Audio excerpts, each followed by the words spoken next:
Base, Lower Local, Northern Ireland. A flight of Catalinas spotted the Japanese fleet approaching Midway Island, beginning the Battle of Midway. On the 3rd of April, 1940, a single Sunderland operating off Norway was attacked by 6 German Junkers Ju-88C fighters. During the engagement, it shot one down and damaged another until it retreated and drove off the rest. The Germans reputedly nicknamed the Sunderland the Flygens Stålsquin, flying porcupine, due to its defensive firepower. Sunderlands in the Mediterranean theater proved themselves on multiple high-profile occasions, flying many evacuation missions during the German seizure of Crete, each carrying as many as 82 passengers. One Sunderland flew the reconnaissance mission to observe the Italian fleet at anchor in Taranto before the famous Royal Navy Fleet Air Arms torpedo attack on the 11th of November, 1940. The largest flying boat of the war was the Blohm & Voss Bv 238, which was also the heaviest plane to fly during the Second World War and the largest aircraft built and flown by any of the Axis powers. Only the first prototype ever flew, commencing flight trials in April 1944. Months later, it was strafed and partially sunk while moored on Lake Sco, to the east of Hamburg. It never returned to flight, instead being intentionally sunk in deep water after the end of the conflict. The Imperial Japanese Navy operated what has been often described as the best flying boat of the conflict, the Kawanishi H-8K. Its design was based upon its immediate predecessor, the Kawanishi H-6K, but was a considerably larger and longer-ranged aircraft designed at the request of the Navy just prior to the outbreak of war. On the night of the 4th of March, 1942, 2 H-8Ks conducted the second raid on Pearl Harbor, refueling en route by submarine at French frigate shoals in order to achieve the necessary range. Poor visibility caused this attack on Pearl Harbor to fail to accomplish any significant damage. An improved H-8K2 variant of the type, featuring extremely heavy defensive armament, was also introduced. In November 1939, IAL was restructured into 3 separate companies: British European Airways, British Overseas Airways Corporation, BORC, and British South American Airways, which merged with BORC in 1949, with the change being made official on the 1st of April, 1940. BORC continued to operate flying boat services from the slightly safer confines of Pearl Harbor during wartime, returning to Southampton in 1947. When Italy entered the war in June 1940, the Mediterranean was closed to Allied planes, and BORC and Qantas operated the horseshoe route between Durban and Sydney using short Empire flying boats. The Martin Company produced the prototype XPB-2M Mars based on their PBM Mariner patrol bomber, with flight tests between 1941 and 1943. The Mars was converted by the Navy into a transport aircraft designated the XPB-2M-1R. Satisfied with the performance, 20 of the modified JRM-1 Mars were ordered. The first of the 5 production Mars flying boats entered service ferrying cargo to Hawaii and the Pacific Islands on the 23rd of January, 1944. Following the end of the conflict, the Navy opted to scale back their order, buying only the 5 aircraft. The 5 Mars were completed, and the last delivered in 1947. The U.S. used several 4-engine flying boats during World War II, including those that had been operating as civilian airliners. This included 5 Boeing B-314 Clippers, 4 more as the C-98S, 2 Martin M130 Clippers, a Martin XPB-2M1 /XPB-2M1R prototype, and 1 JRM-1 Mars, 3 Sikorsky VS-44S, Junior 2S1. However, The main four-engined flying boat of the U.S. forces was the PB-2Y Coronado, of which nearly 220 were used in several versions: maritime patrol, bombing, medical forward/hospital transport, and for regular cargo. It also served with British forces in the battle for the Atlantic. One of the features of flying boats that was useful for search and rescue was the ability to land on the water and not only pull out people from the water but stay there. One of the famous cases of this was the sinking of the Indianapolis, which went down on the 31st of July, 1945, leaving hundreds of sailors in the water. Once it was realized it was missing, it was searched for, and the first to arrive was an amphibious PBY-5, a Catalina patrol plane flown by Lieutenant Commander, USN, Robert Adrian Marks. Marks and his flight crew spotted the survivors and dropped life rafts. One raft was destroyed by the drop, while others were too far away from the exhausted crew. Against standing orders not to land in the open ocean, given the unique situation and lives at risk, Marks took a vote of his crew and decided to land the aircraft in 12-foot, 3.70 swells. He was able to maneuver his craft to pick up 56 survivors. Space in the plane was limited, so Marks had men lashed to the wing with parachute cord.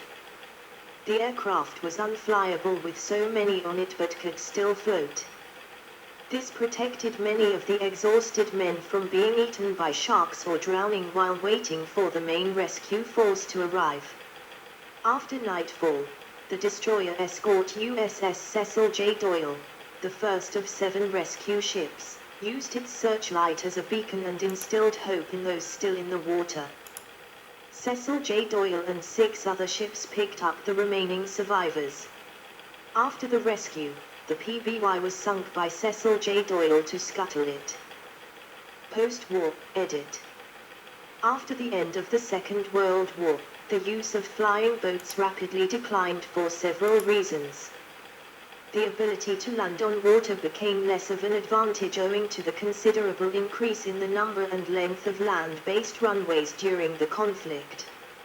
Furthermore, the commercial competitiveness of flying boats diminished, as their design compromised aerodynamic efficiency and speed in order to accommodate waterborne takeoff and landing. New land-based airliners such as the Lockheed Constellation and Douglas DC-4 were developed with comparable reliability, speed, and long range. The new land planes were relatively easy to fly, and did not require the extensive pilot training programs mandated for seaplane operations. One of the 314's most experienced pilots said, "We were indeed glad to change to DC-4s, and I argued daily for eliminating all flying boats." The land planes were much safer. No one in the operations department had any idea of the hazards of flying boat operations. The main problem now was lack of the very high level of experience and competence required of seaplane pilots. The Hughes H-4 Hercules, in development in the US during the war, was even larger than the BV-238, but it did not fly until 1947. The Spruce Goose, as the 180-ton H-4 was nicknamed, was the largest flying boat ever to fly. Carried out during Senate hearings into Hughes' use of government funds on its construction, the short hop of about a mile at 70 feet above the water by the Flying Lumberyard was claimed by Hughes as the H-4's vindication. Cutbacks in expenditure after the war and the disappearance of its intended mission as a transatlantic transport left the H-4 with no purpose.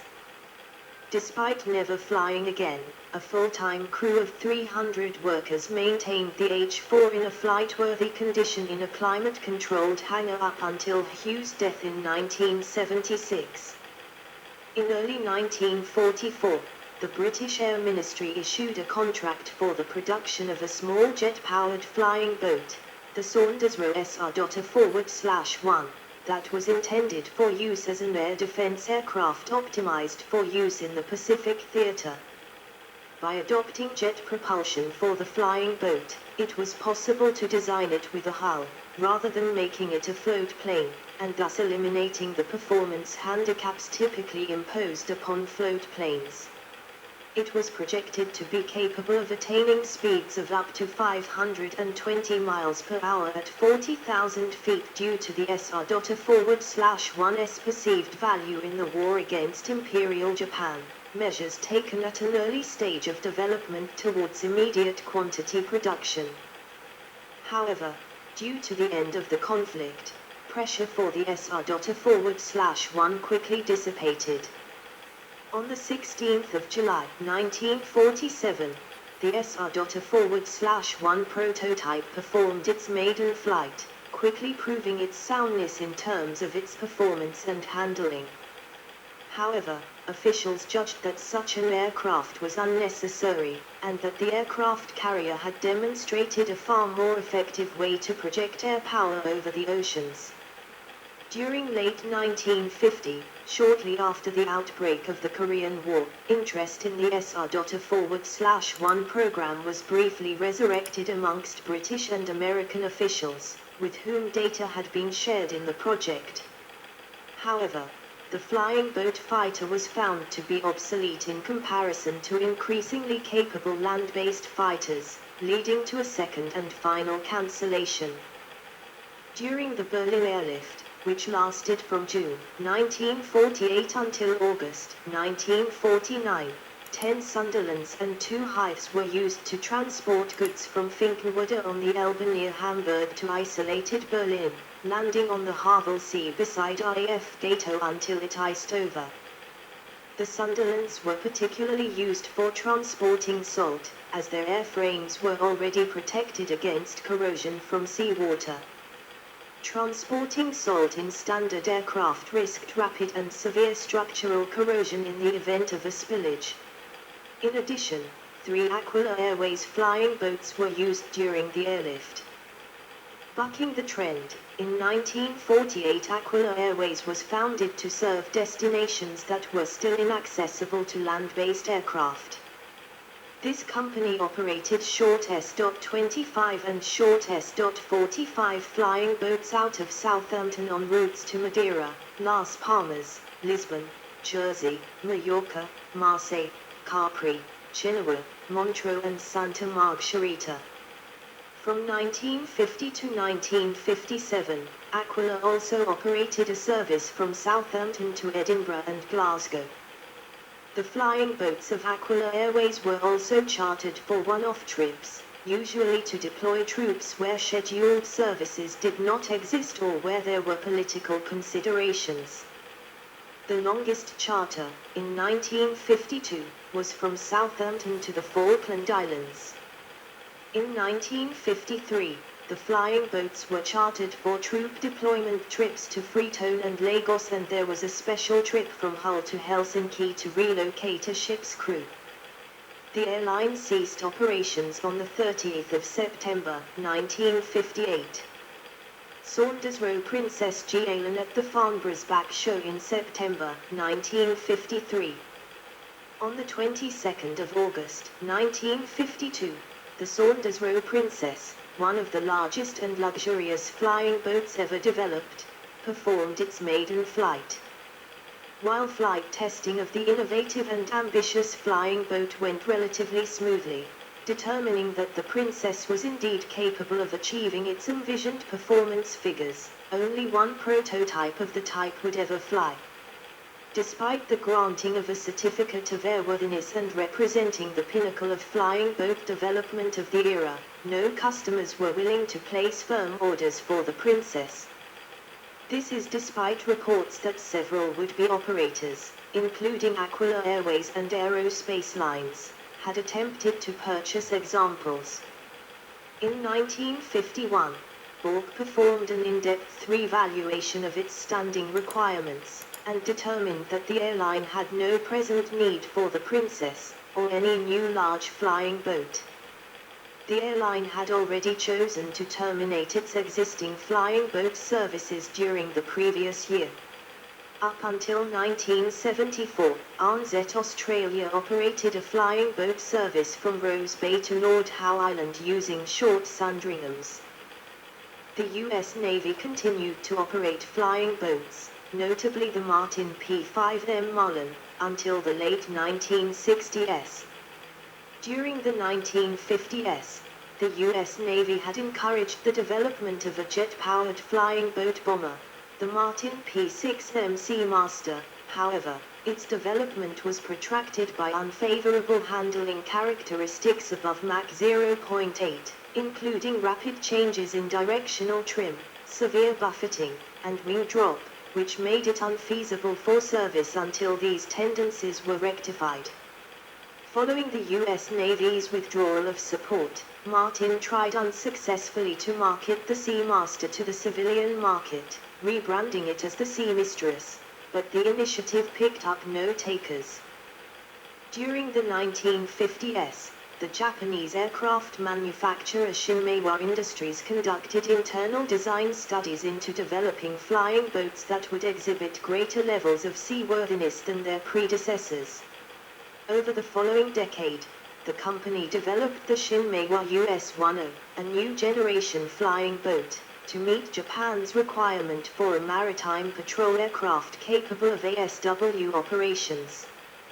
The initial model, designated PS-1, was quickly followed by a dedicated search and rescue (SAR) variant, the US-1, although this was technically an amphibian rather than a flying boat through its modified designs.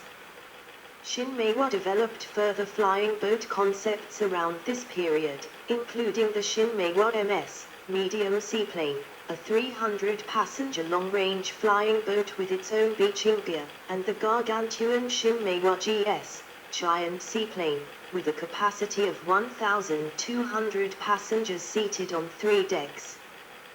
21st Century Developments, edit. The Shape of the Short Empire, a British flying boat of the 1930s, was a harbinger of the shape of 20th century aircraft yet to come. Today, however, true flying boats have largely been replaced by float planes or amphibious aircraft with wheels. The Bereve B-200 twinjet amphibious aircraft is used for fighting forest fires. There are also several experimental forward/kit amphibians such as the Vommer Sportsman, Quicket Glass Goose, Airmax C-Max, Aeroproctor 24, and Seawind 300C. The Shinmeiwa US-2 is a large steel amphibious aircraft designed for air-sea rescue work, derived from the earlier US-1. The first example was delivered to the Japan Maritime Self-Defense Force in 2009. The service has replaced its US-1 fleet with the US-2. A civilian-orientated firefighting variant of the US-2 has also been designed and promoted to prospective customers. The Canadair CL-415, an improved model of the Canadair CL-215, remains in production during the 21st century. The type has been primarily used for forest fire suppression, but has also seen use in other capacities, such as a maritime patrol aircraft. The German company Dornier Seawings, an offshoot of the original Dornier company, has repeatedly announced plans to launch production of its Sea Star composite flying boat. In February 2016, Dornier launched the improved CD2 Sea Star. During the 2010s, the state-owned company Aviation Industry Corporation of China, AVIC, launched a program to develop a massive new amphibian, the AVIC AG600. On the 24th of December 2017, it made its maiden flight from Zhuhai Jianguan Airport. The Icona 5 is an amphibious aircraft in the light sport class. The Progressive Aerodyne series is an amphibious aircraft in the light sport class, available as a kit-built experimental or factory-built aircraft. Shortly after the dissolution of the Soviet Union, two separated scientific production associations, NPO, in Samara started to make flying boats for a new developing Russian general aviation. Today NPO Aero Volga makes its LA series with LA-8 being its latest, while NPO Shaker makes L series with L65 being its latest in a lineup. See also, edit. 1 ground effect vehicle. 2 list of flying boats and float planes. 3 maritime patrol aircraft. References, edit.